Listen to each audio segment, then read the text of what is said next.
selalu berusaha menyimpan sesuatu yang bisa membawa manfaat, baik untuk dirinya, untuk anak cucunya, maupun untuk keluarganya, untuk masa kini dan masa depannya.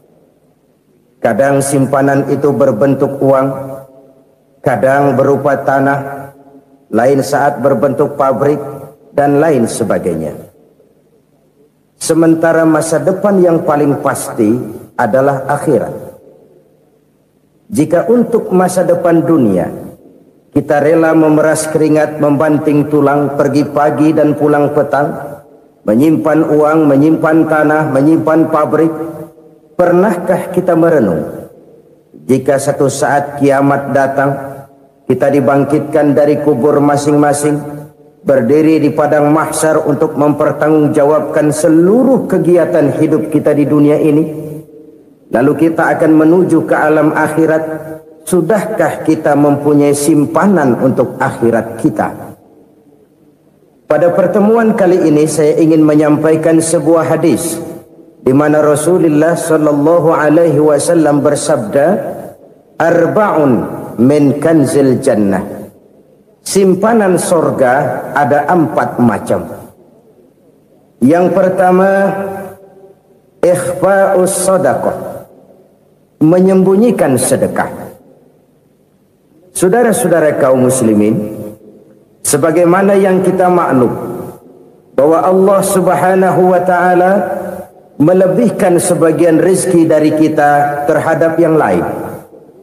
Ada yang kaya, ada yang setengah kaya, ada yang miskin, ada yang setengah miskin, dan selanjutnya. Ada yang gajinya kecil tapi penghasilannya gede. Ada yang penghasilannya gede tapi nggak punya gaji. Ada juga yang memang gajinya gede dan penghasilannya gede. Kelebihan rezeki merupakan sunnatullah dan tidak harus membuat kita merasa lebih dari yang lain. Bahkan sebaliknya, kelebihan itu harus membuat kita ringan tangan untuk menolong mereka yang memang memerlukan pertolongan. Kalau saudara diberikan ilmu, maka pertanyaan akhirat cuma satu: ilmumu kau amalkan untuk apa? Kalau saudara diberikan umur yang panjang, pengadilan akhirat juga bertanya satu: umurmu kau habiskan di mana? Tapi kalau saudara diberikan harta, pengadilan akhirat akan bertanya dua: hartamu kau dapat dari mana, kau belanjakan kemana? Dari mananya ditanya dan kemananya juga ditanya.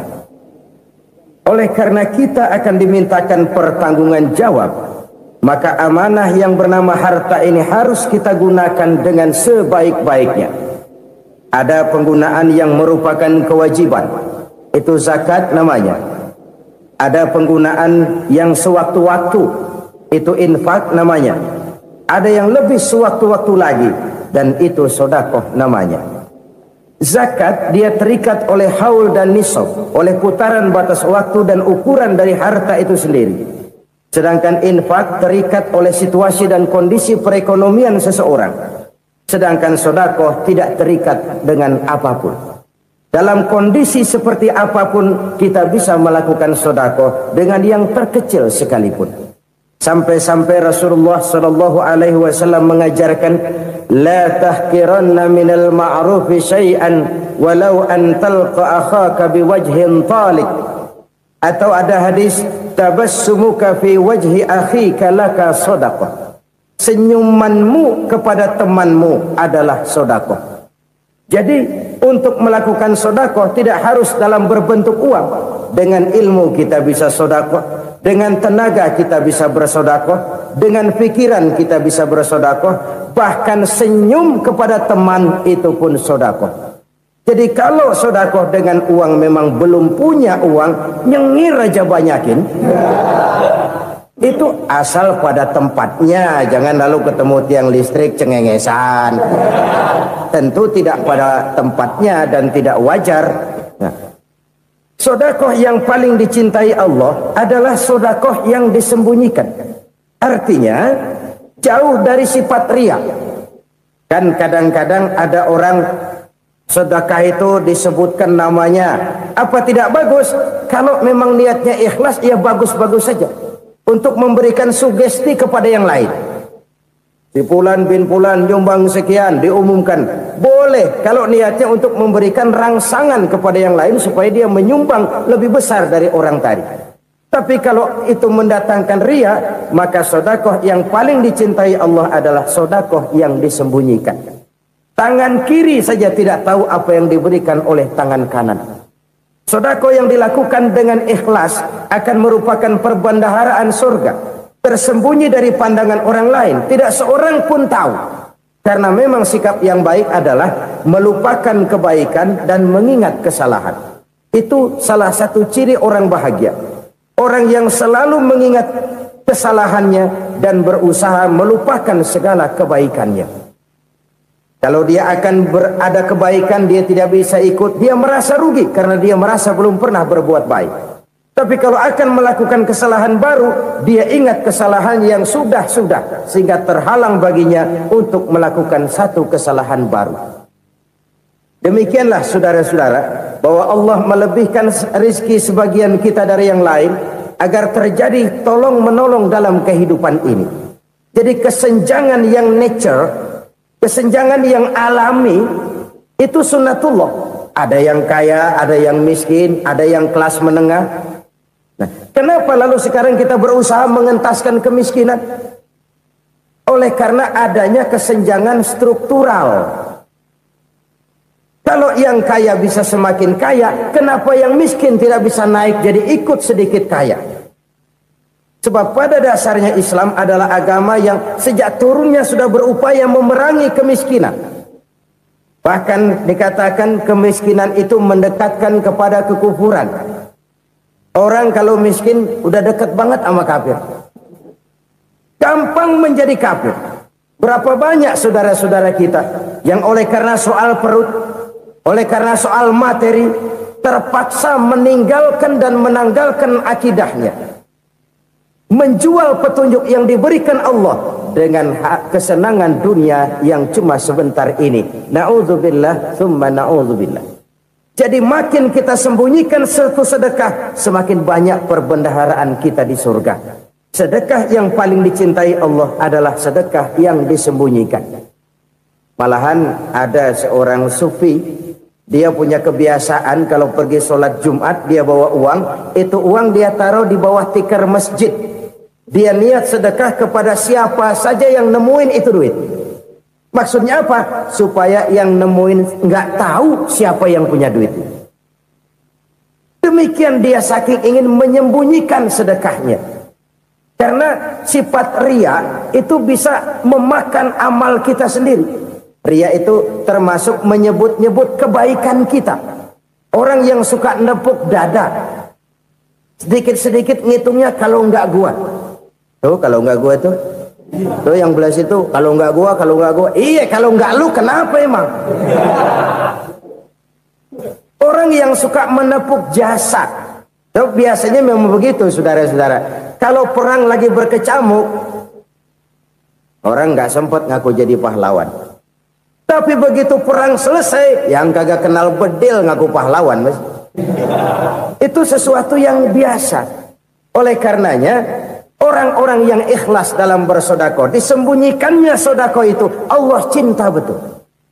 Malahan ada hadis memberikan jaminan, inna sedaqatal mar'il muslimi tazidu fil umri wa tadfa'u mitatas su'i.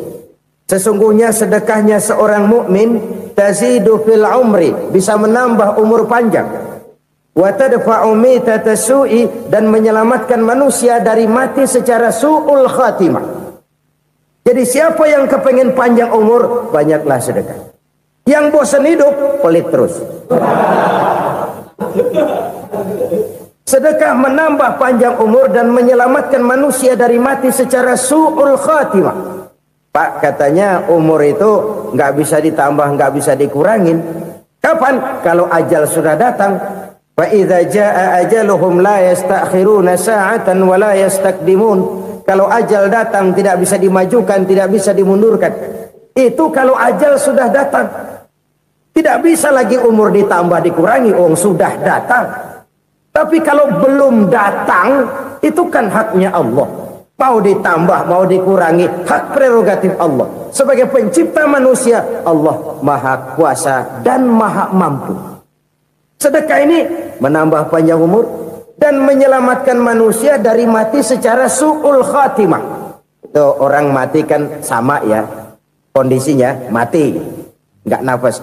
Tapi hakikat mati kan lain-lain. Ada yang mati itu husnul khatimah, baik akhirnya. Misalnya lagi ngaji mati, lagi sholat mati, lagi sedekah mati. Ini yang dinamakan dengan husnul khatimah, baik di akhirnya. Sebaliknya ada yang su'ul khatimah, jelek di akhirnya. Ini yang jadi catatan akhir. Lagi nyekek botol, mampus. Lagi banting kartu, modar. Su'ul khatimah, jelek pada akhirnya. Sedekah menyelamatkan manusia dari mati secara su'ul khatimah. Dan kita semua kepengen mendapat husnul khatimah, jauh dari su'ul khatimah. Oleh sebab itu yang bisa menyelamatkan kita dari penyakit itu antara lain adalah sedekah yang disembunyikan, yang dikerjakan dengan ikhlas karena Allah, tidak karena kepengen dipuji orang, tidak karena ingin dikatakan orang pemurah. Sebab orang dermawan itu orang yang memberi tanpa harus diminta. Kalau masih harus diminta, ya belum dermawan namanya, masih harus diminta. Kalau nggak diminta ya tulus, lolos, polos. Saudara-saudara kaum muslimin rahimakumullah. Harta adalah amanat dan akan kita pertanggungjawabkan. Allah melebihkan rizki sebagian kita dari yang lain agar kita saling tolong menolong, bantu membantu. Nabi janjikan, siapa yang meringankan beban saudaranya muslim di dunia, Allah akan meringankan bebannya di akhirat nanti. Sebuah jaminan dari baginda Nabi. Si orang yang kita bantu barangkali tidak bisa membalas, Allah yang akan membalas lewat jalan lain yang tidak pernah kita sangka-sangka. Ada orang tanya, Pak, ini ada orang nyumbang masjid sambil marah-marah, bagaimana? Saya bilang sumbangannya aja ambil, marahnya jangan. Marahnya jangan diambil, itu urusan dia. Saudara-saudara kaum muslimin rahimakumullah. Umat Islam ini kan umat yang punya potensi besar. Kadang kita merenung, kenapa kadang-kadang pembangunan masjid kok lambat sekali? Kalau hotel hari ini peletakan pertama, bulan depan peresmian. Supermarket hari ini peletakan batu pertama, minggu depan peresmian. Tapi kalau sudah yang namanya masjid, kadang-kadang peletakan batu pertama sekaligus jadi batu terakhir. 3 tahun, 4 tahun, campur nebar jalak di jalanan, duit dijaring kayak ikan sepat. Apa tidak ada orang Islam yang kaya? Banyak. Apa tidak ada pengusaha muslim yang jadi konglomerat? Ada. Lalu yang belum banyak itu yang komit terhadap nilai-nilai agamanya. Akhirnya kita jatuh jadi umat yang lemah. Belum ada pengusaha konglomerat muslim buka pabrik supermi cap beduk misalnya umpamanya atau pabrik kecap cap sorban supaya identitas keislamannya sedikit kelihatan. Kita jatuh jadi umat yang lemah karena potensi tidak terinventarisir dengan baik. Kita ini ibarat kompor yang cuma matengin nasi orang lain. Potensi kita dimanfaatkan oleh orang lain. Ukhuwah Islamiyah kita baru terbatas kepada silaturahmi. Ukhuwah di bidang ekonomi kita lemah, ukhuwah di bidang kebudayaan kita lemah, apalagi ukhuwah di bidang politik kita lebih rapuh lagi. Padahal ukhuwah itu adalah totalitas kehidupan manusia, menyangkut ipolek sosbud, memerlukan nilai-nilai ukhuwah. Jadi oleh karena itu mari kita menyadari di dalam harta kita, walaupun kita yang cari, pergi pagi, pulang sore, peras keringat, banting tulang, di sana ada harta anak yatim. Di sana ada hak masjid. Di sana ada hak pesantren, di sana ada hak jihad. Berbahagialah seseorang apabila dia oleh Allah dijadikan keran. Keran itu menyimpan air, tapi tidak untuk dirinya, tapi disalurkannya kepada mereka yang memang memerlukannya. Saudara-saudara kaum muslimin rahimakumullah, ini yang pertama. Jadi perbendaharaan surga adalah menyembunyikan sedekah. Orang lain nggak tahu, kita pun nggak pernah ngitung-ngitung. Kita anggap lewat begitu saja, padahal itu deposit akhirat. Satu. Yang kedua, perbendaharaan surga itu apa? Wa kitmanul musibah, menyembunyikan kesulitan. Kadang orang takut menghadapi kesulitan, tapi makin kita merenung, hidup ini kan sebenarnya urusan. Takut sama urusan, ya jangan hidup.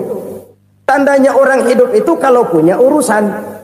Urusan melupakan problem. Problem sering menimbulkan kesulitan.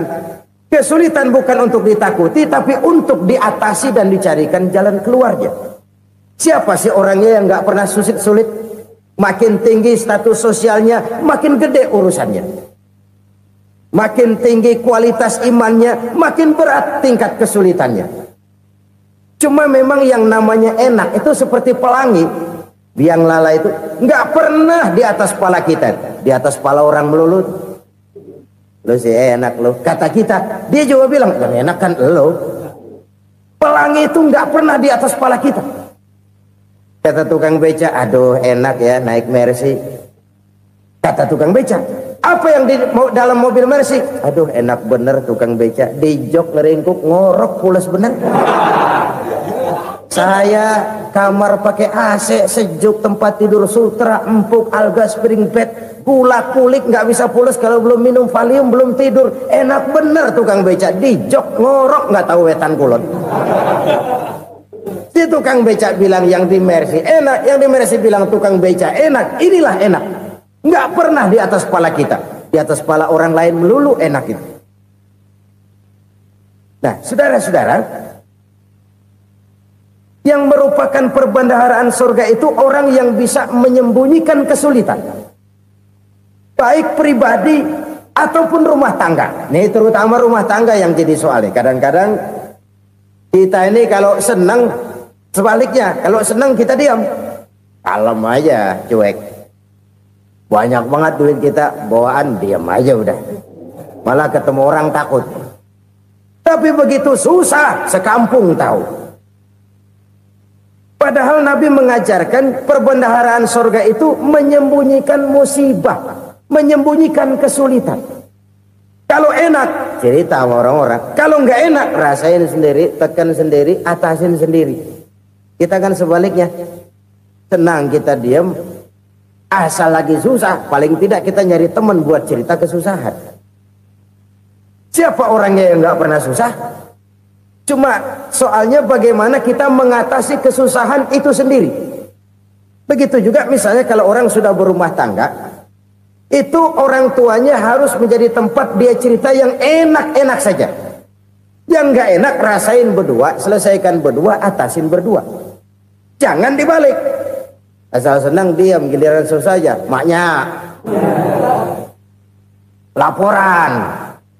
Terbalik. Bisa menjaga security informasi. Maka nama bayam keluar diem, malah seluitan. Enak amat lo makan daging ayam. Security informasi. Saudara-saudara kaum muslimin rahimakumullah, ujian yang terberat itu yang pernah diberikan kepada para nabi, para rasul, para aulia, para ulama. Makin tinggi keimanan, makin berat bentuk kesulitan. Ayo saya kemukakan satu contoh saja. Ada seorang nabi yang kaya, nabi kaya, namanya Nabi Ayub. Iblis kalau orang begini kan keki, ibadahnya rajin, kaya. Nih yang kayak begini susah digodain. Kalau ibadahnya rajin, miskin, kali bisa disogok. Sini imannya mantap, ibadahnya rajin, kaya, nabi lagi. Oh, tapi namanya iblis, nggak kurang akal. Laporan, Tuhan, kenapa Les? Ya ini bahasa saya, bahasa Qurannya sih nggak gitu. Itu hambamu yang namanya Ayub, dia rajin ibadah cuma karena dikasih kaya aja. Coba kasih miskin dia, berhenti dia sembahyang. Ah, kamu bisa aja. Saya tahu Ayub itu hambaku yang ikhlas. Saya buktiin Tuhan, silahkan. Dibuktiinlah, iblis turun ke alam ini. Yang mula-mula dia lakukan, dia rusak sawah ladang Nabi Ayub. Dia binasakan binatang ternak Nabi Ayub. Sehingga dalam waktu singkat, jatuhlah Nabi Ayub dari orang paling kaya jadi orang paling miskin. Beliau masih ibadah di mihrab dalam masjid. Datang iblis. Saudara Ayub, ya, lagi ngapain? Ibadah. Nyembah Allah, nyembah Allah. Oh, percuma. Kenapa? Tuhan yang ente sembah nih, dia udah bikin miskin ente. Sawah ladang ente hancur lebur, binatang ternak binasa. Sekarang ente jadi orang paling miskin. Ngapain nyembah Tuhan kayak begitu? Tekor. Udah berhenti dah ibadah, berhenti ibadah. Ini iblis sama Tuhan laporannya lain, yang dikerjakan kepada Nabi Ayub juga lain. Benar begitu iblis, kata Nabi Ayub. Iya. Sawah ladang saya habis, buras. Binatang ternak saya binasa, binasa. Saya miskin, bangpak. Apa jawab Nabi Ayub? Bukan innalillahi, ya, ini hebat. Alhamdulillahillazi a'tani wa akhza minni. Segala puji bagi Allah yang telah memberikan harta kepada saya dan sekarang mengambilnya lagi. Alhamdulillah. Allah yang ngasih, Allah yang ambil. Itu mah urusan Allah. Iblis cuman ibadah jalan terus, sujud lagi Nabi Ayub. Iblis seleher gondok banget. Dasar Nabi nggak mempan dia apa-apain. Miskin malah alhamdulillah. Allah yang ngasih, Allah yang ambil. Jadi kalau kita tidak komit, kita tidak terikat kepada kaya, miskin, senang, susah, apa yang bisa bikin kita susah? Jadikan kekayaan, kemiskinan, jadikan senang, susah sebagai anak buah yang bisa kita atur. Jangan kekayaan ngatur kita, jangan kemiskinan ngatur kita. Kita yang harus mengatur mereka. Senang, susah, kaya, miskin, bahagia, sengsara, jadikan itu anak buah yang bisa kita atur. Kalau sekarang kita kaya, lain saat boleh jadi kita miskin, semiskin-miskinnya. Allah yang ngasih, Allah yang ambil. Tenaga mana yang bisa menghalangi? Ibadah jalan terus. Iblis makin gondok. Dasar Nabi loh. Akhirnya apa? Nabi Ayub dikerjain, diberikan penyakit. Demikian fatal penyakitnya. Bayangin, udah miskin sakit. Masya Allah. Miskin sakit. Sakitnya nggak lama, kira-kira 16 tahun. Istrinya 3, 2 mental minta ceraiin. Ngerawatin laki bengek begini. Senang belum tentu, susah udah pasti nih. Cerai aja, cerai dah. Cerai. Tinggal satu Siti Rahmah yang setia menemani beliau. Sesetia-setianya hati perempuan. Satu saat Siti Rahmah bilang, "Bang, iya, abang kan Nabi, Bang. Lalu, namanya Nabi kan doanya jarang meleset, Bang. Maksud kamu minta kenapa sih sama Tuhan biar abang sembuh baik dah, Bang?" Siti Rahmah, iya. Saya sakit berapa tahun sih dah? 16 tahun, Bang. Sebelum ini saya sehat berapa tahun? Ya kira-kira 60 tahun, Bang. Nah, coba ente banding-bandingin, Rahmah. Saya dikasih sehat 60 tahun, dikasih sakit 16 tahun. Sudah nggak sabar mau doa kepada Allah minta sembuh. Saya malu kepada Allah. Diuji dengan yang luar biasa seperti ini, tidak mengganggu stabilitas kehambaannya. Dia tetap menghamba kepada Allah Subhanahu wa ta'ala. Saudara-saudara kaum muslimin rahimakumullah. Kunci menghadapi kesulitan itu apa? Allah jelaskan dalam satu ayat, wa basyiris sabirin alladzina iza asabathum musibah qalu inna lillahi wa inna ilaihi raji'un. Gembirakan orang-orang yang sabar Siapa mereka itu? Yang apabila mendapat musibah mereka kembali kepada keyakinan dasar segalanya dari Allah dan segalanya akan kembali kepada Allah. Ini konsepsi dasar dari sikap muslim dalam menghadapi berbagai kesulitan. Segalanya dari Allah, segalanya akan kembali kepada Allah. Kalau ini sudah kondisi dasarnya, maka kita akan lapang menghadapi kenyataan bagaimanapun pahitnya. Apakah itu namanya miskin, apakah itu namanya sakit, bahkan maut sekalipun. Maut sekalipun. Segalanya dari Allah, segalanya akan kembali kepada Allah. Ini sikap hidup, bukan sekedar ucapan. Kita kadang-kadang menjadikannya sebagai ucapan. Mulutnya sehingga berhenti, innalillahi wa inna ilaihi rajiun, tapi nangisnya terus gerung-gerungan. Bukan itu, ini kesadaran moral. Kalau segalanya dari Allah, segalanya kembali kepada Allah, kan sebenarnya cuma nunggu giliran. Hari ini saya nyembayangin dia, entah hari apa saya disembayangin orang. Hari ini saya antar dia ke kubur, entah hari apa orang nganterin saya ke kubur. Hari ini saya tahlilkan dia, entah nanti kapan orang tahlilkan saya. Segalanya dari Allah, segalanya akan kembali juga kepada Allah. Oleh sebab itu saudara-saudara, kesulitan bukan untuk ditakuti. Kesulitan justru untuk diatasi, dicarikan jalan keluarnya. Dan tidak ada orang yang tidak pernah mendapat kesulitan. Tidak ada. Semakin tinggi status sosial, semakin tinggi kualitas keimanan, semakin besar juga tingkat kesulitan. Hanya saja bagaimana cara kita mengatasinya. Dan Al-Quran menyatakan, inna ma'al usri yusra. Di balik kesulitan itu pasti ada kemudahan. Roda itu berputar. Karena itu Rasulullah Sallallahu Alaihi Wasallam mengingatkan kepada kita, ta'arraf ilallahi firraha ya'rifka fisyiddah. Ingatlah kepada Allah di waktu kamu senang, supaya Allah ingat kepada kamu di waktu kamu susah. Kalau waktu senang kita ingat kepada Allah, kita susah, Allah tidak akan meninggalkan kita. Tapi kalau waktu senang kita jauh dari Allah, sujud tidak sempat, dengan masjid jauh, ketika senang kita lupakan Allah. Nanti begitu kita susah, Allah lupakan kita. Dan itu menyakitkan. Oleh karena itu orang-orang tua kita dulu bilang, kalau lagi sehat ingat-ingat lu bakal sakit nanti. Kalau lagi kaya ingat-ingat satu saat kita bakal jatuh miskin.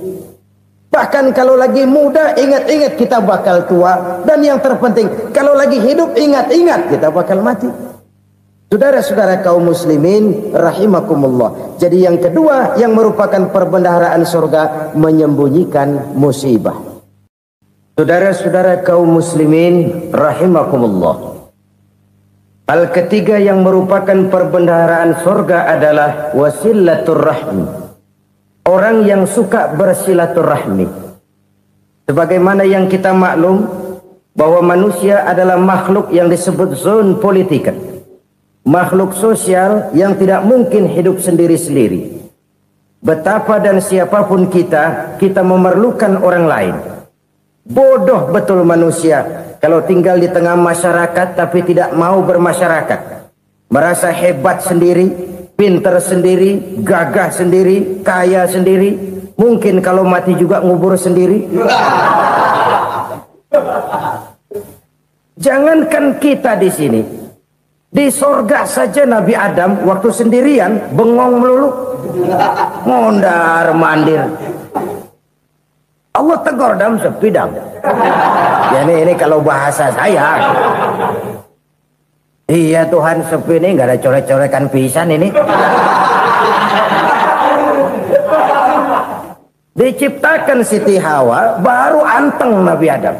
Itu di surga. Cobalah.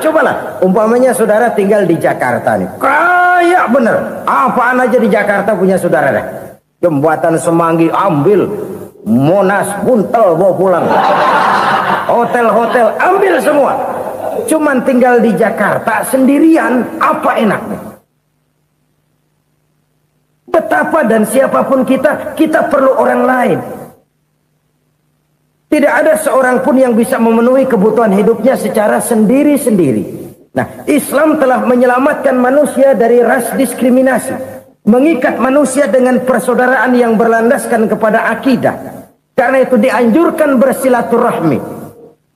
Bahkan Nabi menyatakan, man arada ayyubsata lahu fi rizqihi wa yunsa'a fi atharihi falyasil rahimah. Siapa yang kepengen diluaskan rezekinya dan dipanjangkan usianya, banyaklah ia bersilaturahmi. Siapa yang kepengen dimudahkan rezekinya, hendaknya ia banyak bersilaturahmi. Kalau banyak teman, kesulitan kan paling tidak ada tempat cerita. Udah susah, sendirian kita pikirin diri, nggak ada tempat tukar pikiran. Cepet banget sama bengek. Dilawan sendiri. Nah, secara makro kita bisa berkata, tidak mungkin ada kemenangan kalau tidak ada kekuatan. Tidak ada kekuatan kalau tidak ada kesatuan dan persatuan. Tidak mungkin ada kesatuan dan persatuan tanpa semangat silaturahmi. Kalau umat Islam mau menang, dia harus kuat. Kalau umat Islam mau kuat, dia harus bersatu. Kalau umat Islam mau bersatu, dia harus membudayakan silaturahmi ini. Bahkan sampai-sampai kata Nabi, kalau bisa cari nilai tambah. Apa? Silman qata'ak. Bersilaturahmilah kau kepada orang yang marah denganmu. Masya Allah, indahnya ajaran agama kita. Orang yang marah pun kepada kita, kata Nabi, kalau bisa bersilaturahmilah kepadanya, kepada orang yang marah itu. Di situ nilai tambah. Cuman jujur nih hadis, ngucapinnya gampang, ngamalinnya yang berat banget. Orang marah sama kita, kita disuruh silaturahmi, ada apa malu? Lu marah, ada gue marahan lagi. Tunggu pikirin.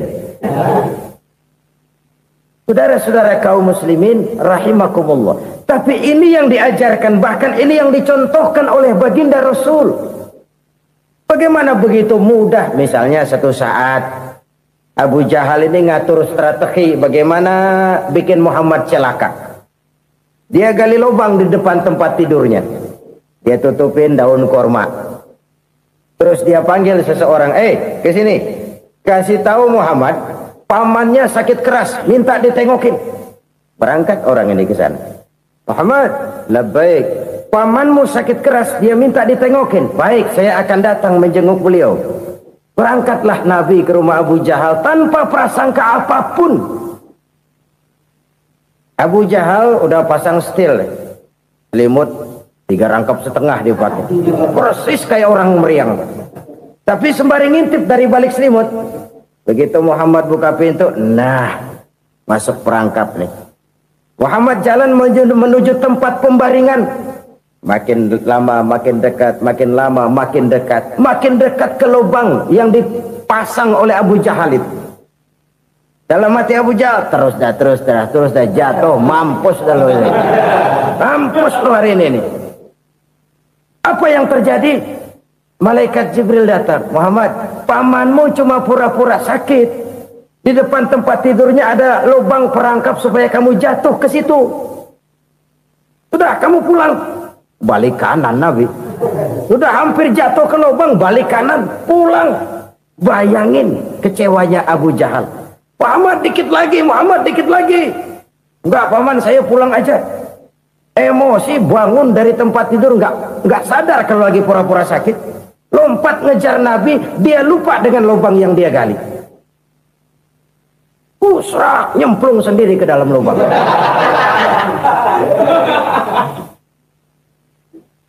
Nabi terus berlalu. Ini terjadi keanehan. Jatuh ke lubang yang dia gali itu sebenarnya nggak terlalu dalam ya, antara 3-4 meteran lah. Tolong saya jatuh ke lubang ini. Datanglah pelayan-pelayannya itu. Angkat saya dari sini. Oh, yang ngulurin tambang. Satu gulung, belum juga nyampe itu tambah. Kurang, beli lagi ke warung. Sambung, ulur lagi, nggak juga bisa sampai. Wah, ini kerjaan Muhammad ini. Tolong, siapa salah seorang kamu ke rumah Muhammad, kasih tahu encangnya kecebur. Minta ditolongin. Sampaikan kepada Rasul. Kenapa? Pamanmu jatuh ke lubang, Muhammad minta tolong diangkatin. Tambang udah nyambung-nyambung nggak nyampe juga. Ya, nanti saya datang, saya tolong. Coba. Nyata-nyata orang berniat jahat mau mencelakakan dia. Datang dia menolong. Ini yang disebut air tuba dibalas air susu ya ini. Bukan sebaliknya. Air tuba dibalas air susu. Paman, kecebur ya? Iya Muhammad, tolong ini. Pegang tangan saya. Nabi ulurkan tangannya, nyampe, dipegang oleh Abu Jahal, diangkat ke atas, sampai atas. Apa kata Abu Jahal? Sihirmu memang hebat Muhammad. Udah ditolongin dikata sihir. Yang enak kita kemplang kan itu orang begitu. Urusan apa? Tapi inilah akhlak. Kalau bisa kamu bersilaturahmilah dengan orang yang marah kepadamu sekalipun. Orang marah kita tetap baik. So, kalau kita berbuat baik sama orang yang memang baik, rasanya sih biasa-biasa aja. Orang baik kita baik lagi, ya draw aja, belum ada nilai tambah di situ. Baru ada nilai tambah kalau kita bisa berbuat baik kepada orang yang nyakitin kita. Itu namanya kita setingkat di atas dia. Dia sakitin kita, kita berbuat baik sama dia. Dia pelit sama kita, kita baik sama dia. Dia marahin kita, kita deketin dia. Di situ kita punya nilai tambah. Jadi siapa yang ingin diluaskan rezekinya kata Nabi dan dipanjangkan umurnya, hendaklah ia banyak-banyak bersilaturahmi. Sederhana sebenarnya silaturahmi, tapi silaturahmi membangkitkan semangat kesatuan dan persatuan. Kesatuan dan persatuan melahirkan kekuatan. Dalam matematika 1 ditambah 1 pasti 2. Tapi di tengah masyarakat, 1 orang takut ditambah 1 orang takut, hasilnya jadi 2 orang setengah berani. Kenapa setengah berani? Karena udah berdua. Tadi pan takut sendirian. Kalau dia kumpul turu-turu takutlah jadi berani. Kita yang lemah, kita yang tidak berdaya, kita yang miskin, kalau mau kompak bersatu, apa yang nggak bisa kita kerjain? Apalagi tinggal di kota besar, pilihan cuma 2. Bertahan atau minggir. Bertahan atau minggir. Untuk bisa bertahan harus mampu bersaing. Untuk mampu bersaing harus punya keahlian. Keahlian harus ditunjang dengan pendidikan, ditambah oleh kekompakan sebagai umat. Udah miskin mencar mulu, orang injek gitu. Orang nggak pandang urusan apa malu. Oleh karena itu silaturahmi pada hakikatnya merupakan roh dari ukhuwah yang diajarkan oleh agama kita. Bagaimana Islam menyelamatkan masyarakat manusia dari ras diskriminasi, mengikat manusia, dan tidak ada persaudaraan yang lebih indah selain persaudaraan yang diikat dengan nilai-nilai akidah. Sepanjang orang di jalan Allah, itulah saudara kita. Keluar dia dari jalan Allah, selesailah persaudaraan sampai di situ. Karena itu, kalau ingin menyimpan sesuatu di surga, banyaklah bersilaturahmi. Datang ke rumah ini, datang ke rumah itu, dan lain sebagainya. Itu simpanan kita di akhirat nanti. Ini yang ketiga. Saudara-saudara, yang keempat, perbendaharaan surga itu apa? Wa qawlu la hawla wa la quwwata illa billah. Ucapan la hawla wa la quwwata illa billah. Ibadah kan ada yang berat, modalnya besar. Bangun masjid berat, modalnya besar. Bangun rumah sakit berat, modalnya besar. Ada ibadah yang berat tapi modalnya ringan. Misalnya puasa. Puasa itu berat, mengendalikan nafsu. Kalau sekedar nggak makan nggak minum sih enteng, mengendalikan nafsu. Itu jihad terbesar, tapi kan modalnya ringan, cuma niat saja. Ini ibadah berat, modalnya ringan. Ada ibadah yang ringan, modalnya juga enteng. Seperti termasuk ucapan la haula wa la quwwata illa billah. Tanpa sadar, la haula wa la quwwata illa billah. Nyelengin tuh di surga. Nyelengin, kita nggak terasa, nyelengin simpenan akhirat. La haula wa la quwwata illa billah. Nyimpen lagi. Kaget, la haula wa la quwata illa billah, nyimpan lagi, banyak simpenan. Walaupun sebenarnya yang dimaksud di sini adalah kesadaran batin bahwa tidak ada daya dan kekuatan kecuali Allah. Itu intinya. Kita memulai pekerjaan disunahkan baca bismillah, kan begitu. Apa itu? Kesadaran moral Bahwa ini saya bisa kerjakan. Saya kerjakan ini dengan menyebut nama Allah. Kenapa? Kalau Allah tidak memberikan daya dan kekuatan, mana mampu saya kerjakan ini. Maka saya kerjakan ini dengan menyebut nama Allah. Bismillah. Kesadaran moral. Manusia hanya wajib berusaha, tapi nggak pernah wajib berhasil. Banyak hal-hal yang kalau kita renungkan secara rasio nggak mungkin, tapi jadi kenyataan. La haula wa la quwata illa billah. Tidak ada daya dan kekuatan kecuali bagi Allah semata-mata. Kesadaran moral akan kelemahan dan keterbatasan makhluk bernama manusia. Kadang kita kagum dengan otak, tapi kita sering lupa sama yang bikin otak. Padahal bagaimanapun hebatnya otak, yang bikin otak pasti lebih hebat dari otak. Nggak percaya, silahkan otak-otakan. Inilah kecenderungan. Kita kagum dengan pesawat-pesawat mutakhir, bukan main, besi gede banget terbang itu. Alangkah hebatnya. Lalu apa yang bikin otak tidak lebih hebat dari itu semua? Kita puji laut, apa yang bikin laut tidak lebih hebat dari laut itu? La haula wa la quwata illa billah. Tidak ada daya dan kekuatan kecuali Allah. Apa yang bisa kita lakukan kalau tidak karena daya dan kemampuan yang diberikan oleh Allah kepada kita? Lahirlah sikap tawadu, rendah hati, tidak melonjak menjadi angkuh dan sombong, sadar akan kelemahan dan keterbatasan diri sebagai makhluk yang diciptakan oleh Allah Subhanahu wa taala. Jadi satu sisi ini ucapan yang berpahala, la haula, jadi wiridan. Pada sisi lain ini kesadaran moral, sikap mental, kesadaran batin bahwa yang punya daya dan kekuatan itu cuma Allah. Kita nggak pantas untuk sombong, sebab sombong itu pakaiannya Allah. Kita nggak sedang pakai pakaian Allah, kegedean. Dan makin kita renungi, makin terbentur. Apa sih yang bisa kita sombongin? Kita mau sombong apa? Kaya? Pintar? Itu kan semua relatif. Di atas langit masih ada langit lagi. Jadi oleh karenanya, marilah kita menyadari. Manusia hanya wajib berusaha, tapi tidak pernah wajib berhasil.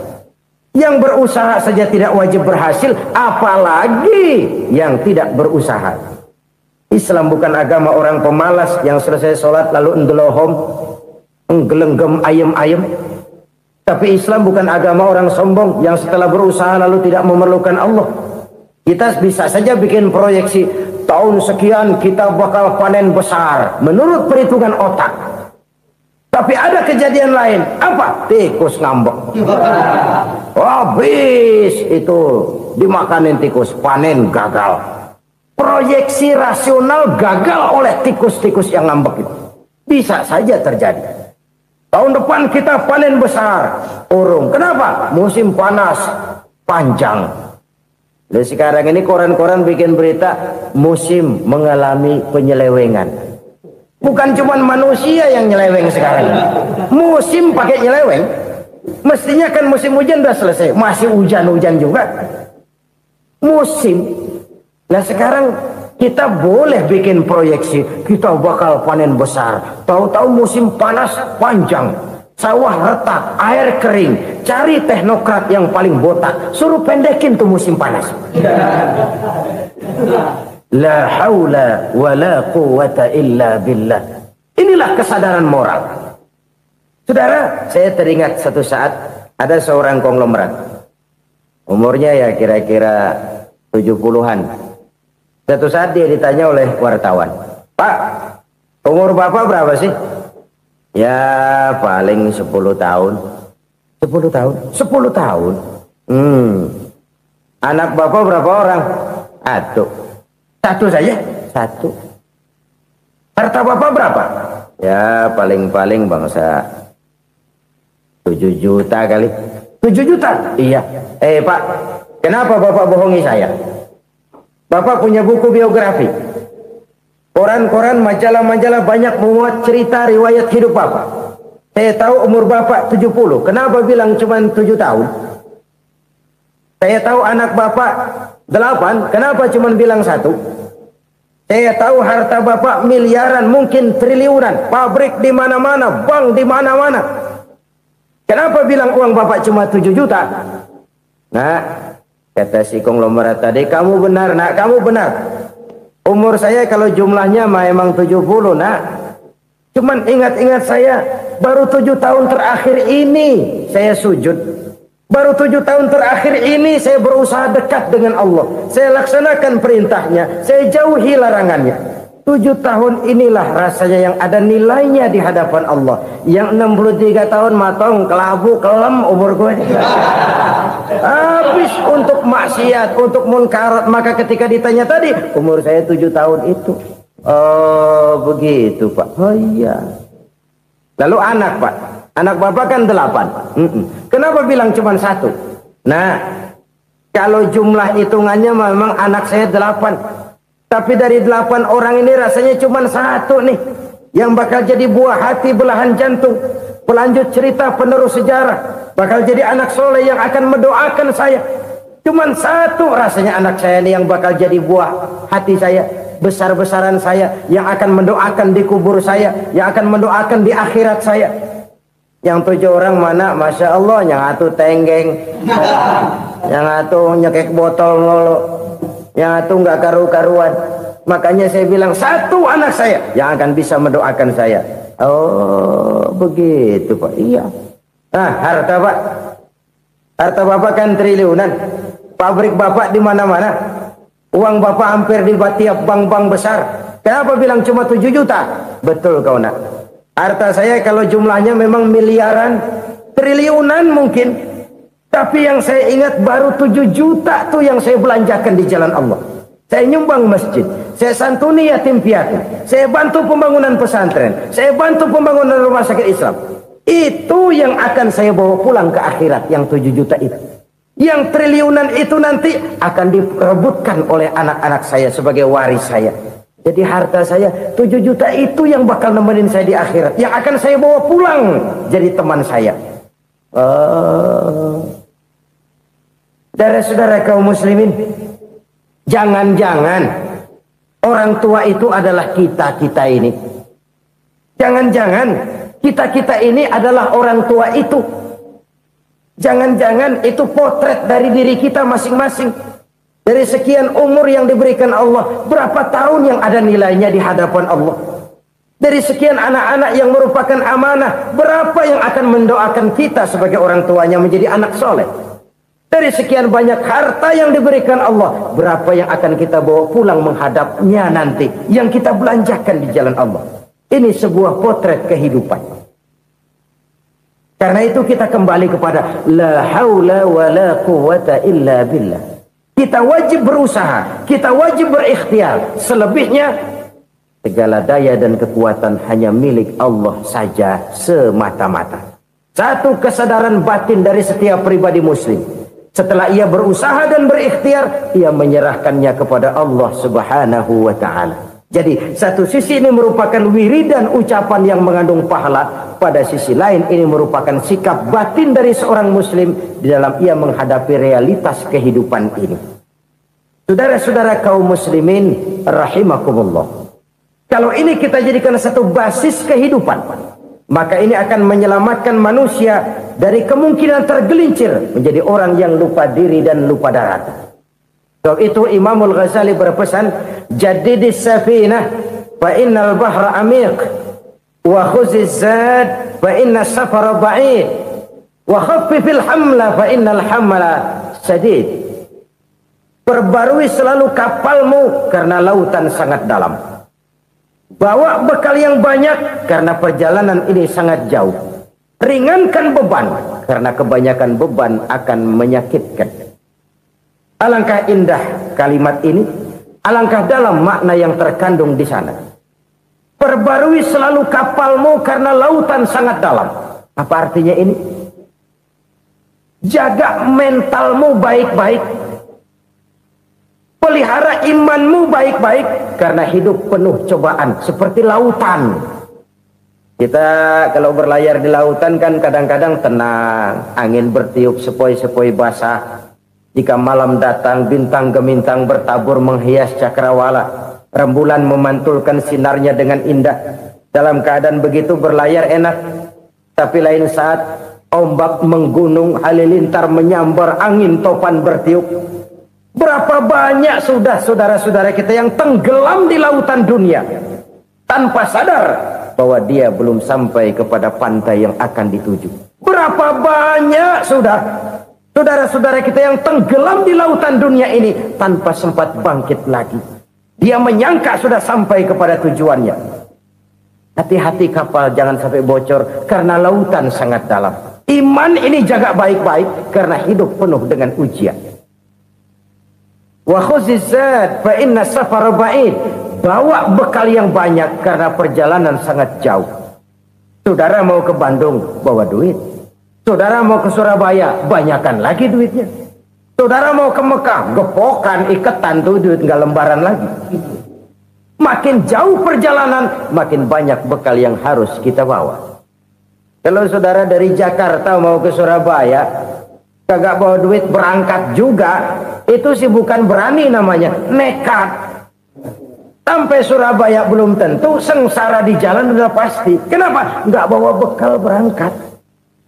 Sama juga kita nih, misalnya belum sempat sembahyang, mati. Waduh, berani banget orang. Belum punya bekal, mati. Sengsara di jalan. Atau bekal tidak cukup. Dari Jakarta saudara mau ke Surabaya, bawa duit 500 perak. Paling jauh Cikampek nyampenya itu. Paling jauh itu. Antara jauhnya perjalanan dengan bekal yang saudara bawa tidak seimbang. Hidup ini perjalanan panjang. A walking tour. Dimulai dari alam arwah. Sebelum jasad diciptakan, roh diciptakan lebih dulu. Dari situ pindah ke alam rahim. Dari alam rahim pindah ke alam dunia. Dari alam dunia pindah ke alam barzah. Baru menuju akhirat. Satu perjalanan panjang. Kalau bekal tidak bawa, sengsara di jalan. Bawa bekal yang banyak karena perjalanan ini sangat jauh. Wa khaffifil hamla, ringankan beban karena beban itu cuma akan menyulitkan. Kalau bekal itu sih keperluan, tapi beban nggak kita perluin, coba ngeberat-beratin. Apa ini beban? Dosa, kecurangan, kebatilan, kezoliman, ketidakadilan, kesewenang-wenangan. Itu akan jadi beban kita di akhirat. Alangkah celakanya, perjalanan panjang, bekal tidak bawa, beban kelewat banyak, alamat sengsara di jalan. Pahala tidak ada, dosa berlipat ganda. Na'udzubillah, summa na'udzubillah. Kalau kita rangkum nasihat Al-Ghazali dengan kisah si konglomerat tadi, kita akan mengambil kesimpulan. Pertama, bekal terbaik dalam menghadapi gejolak kehidupan ini tidak lain adalah iman. Yang kedua, pahala dan dosa. Dua hal kontroversial. Pahala adalah bekal, dosa adalah beban.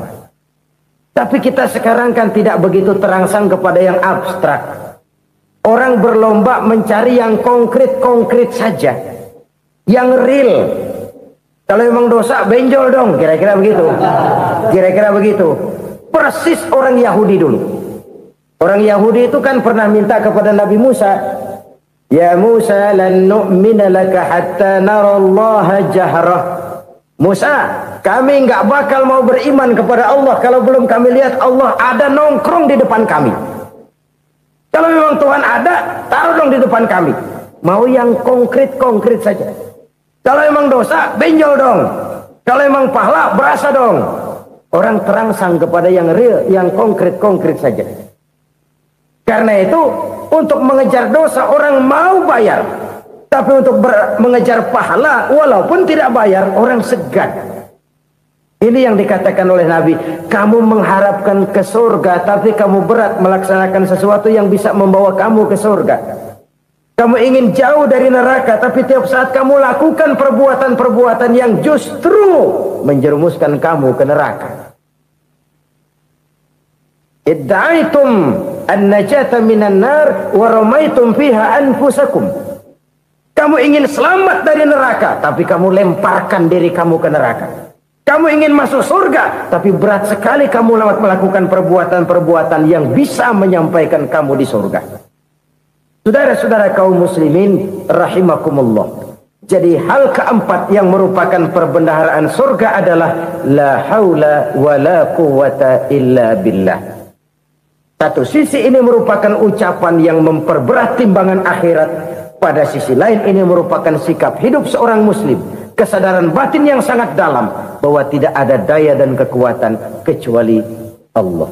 Dan itu kita simbolkan pada saat memulai pekerjaan dengan Bismillah. Dengan menyebut nama Allah. Satu kesadaran moral. Saya hanya bisa melakukan ini karena diberikan daya dan kekuatan oleh Allah. Lahirlah sikap tawadu, rendah hati, tidak melonjak menjadi angkuh dan sombong.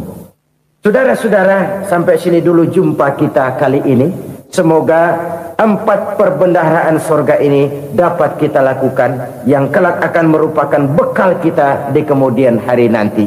Amin ya rabbal alamin.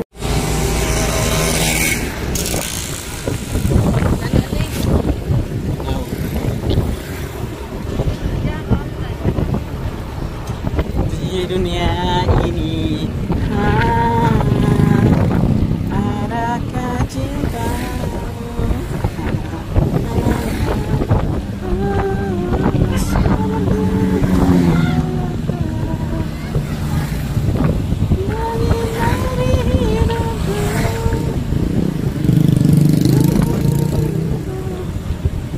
Gedangannya ngecainya ya. Udah gedang ngecainya ya. Kalau nggak keluar. Ngisi bensin pun guys.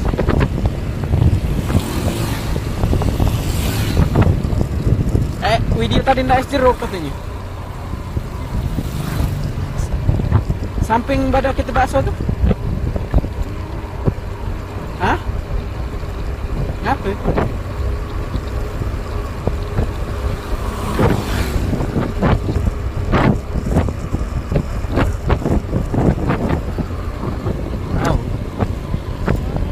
Sabarlah.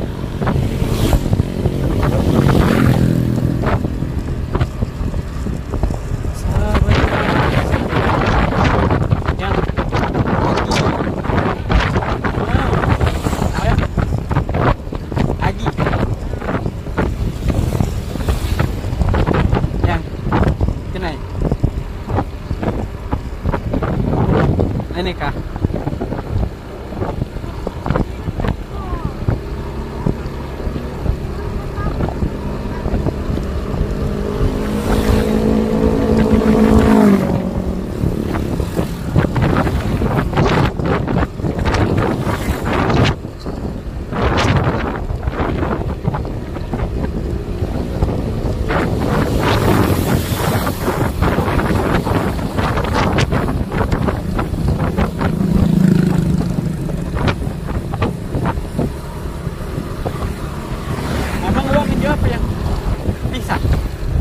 Bisa.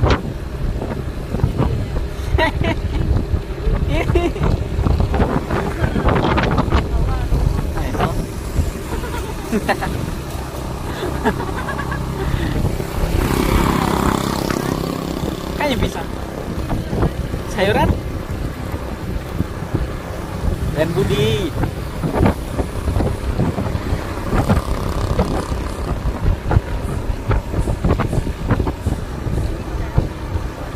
Beli kuda bensin kelapis.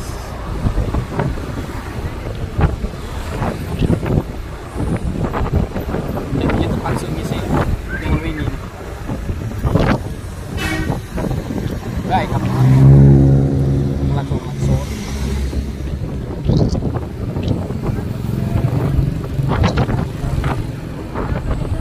Bunga mekar tuh mana?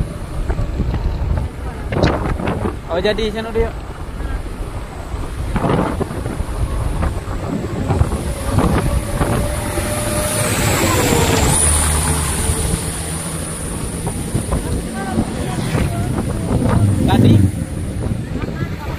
Tadi? Oh kamu apa ini ngerasa kayak ngasih kemana? Aku kasurnya kan emang baru. Emang baru terus.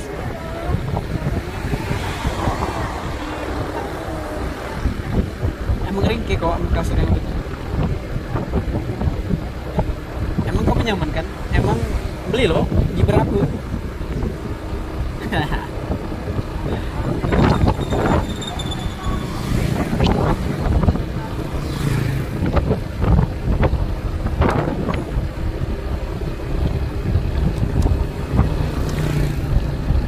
ngantri, ini ngapain yang penting aja.